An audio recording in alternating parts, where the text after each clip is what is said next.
So romantic love, which I love. I love to watch rom-coms. Does anybody else? The women raise their hand. The guys not so much. Anyway,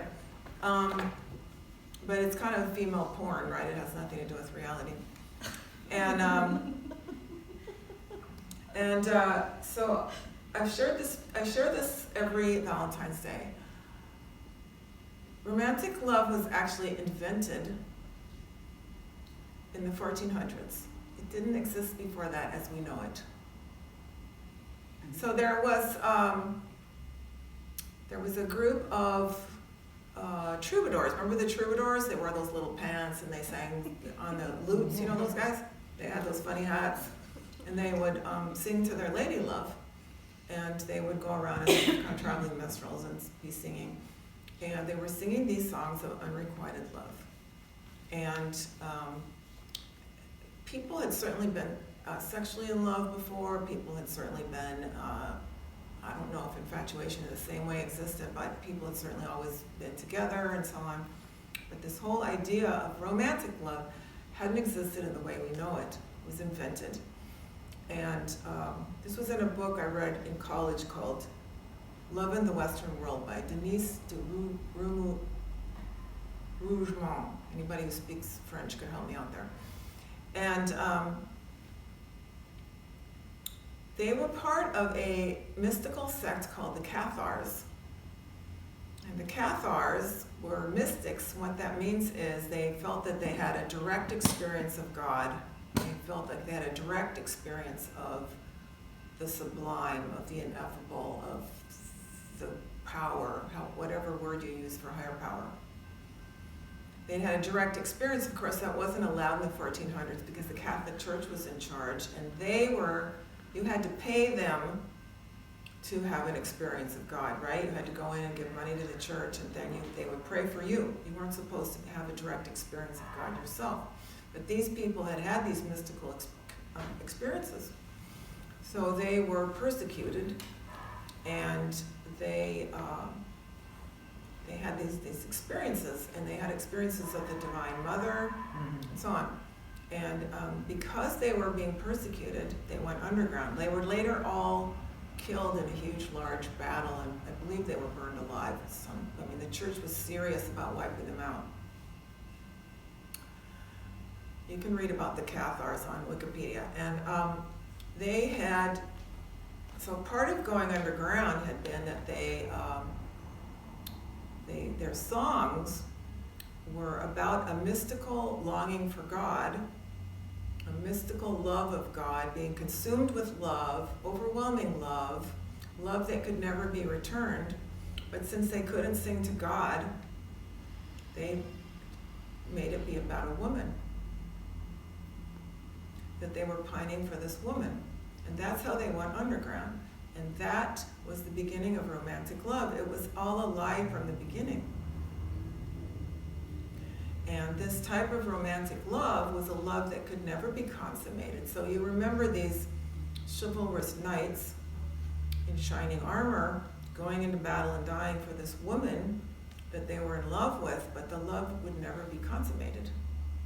So romantic love, if you really think about it, is really about longing for love that can't happen. What breaks our hearts? What are we longing for? What are the great love affairs in movies? Somebody say out the name of a romantic movie. Casablanca.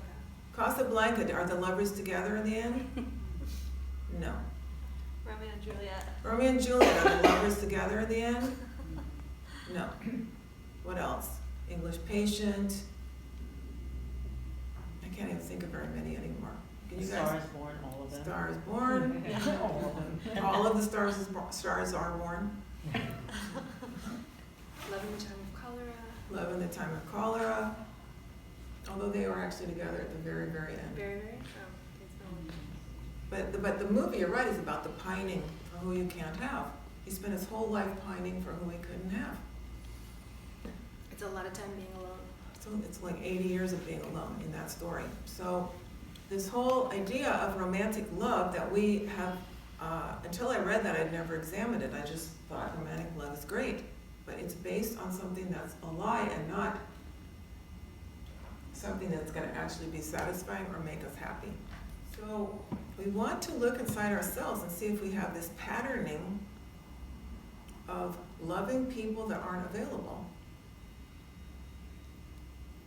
being attracted to people who aren't available. Often the pickup artists would talk about, they would go in, they'd see what they call a 10, the most beautiful, conventionally beautiful woman in the place, and then they can't have her, but they're going after the woman they can't have. Women do this too. We pine for years about the one that got away.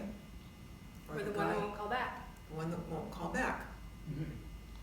Romantic love is, by its very invention, something that's not intended to work out. We get on that high when we meet somebody. We're in that first 3 months of infatuation. Everybody loves it. I love it, right? Don't we love that? And then after 3 months, the other shoe drops and we see what we have. We feel like we like somebody, just seeing them across the room. We think that could be a candidate for me. All of this is set, all of this type of mind thinking is set up for love not working out. Cupid is a symbol of this type of love that pierces the heart. The arrow is going into the heart because that kind of love hurts. That is about the kind of love that hurts. That's why a lot of us aren't with someone, why I wasn't with someone for a long time, because I didn't know it. I even though I knew this, it hadn't really sunk in. Even though I'd read it, it hadn't really sunk in that I was very addicted to that can't have. This guy's so great, can't have. Just like the woman in the tower in the medieval days. The guy is looking up at her, she's so beautiful, she can't be had, she's so gorgeous, she's so ethereal, she's so this and that. And women do the same thing, putting these men on these pedestals who are just men, but there's this desire to elevate in romantic love and make ourselves less than. We become then unworthy of this great person. And then we have a lot of self-flagellation at home about how I'm so messed up. I would suggest that what I needed to do was really, it came up in that 3.5 years I was doing the heavy dating when I started noticing, and a lot of people that I counsel will say this.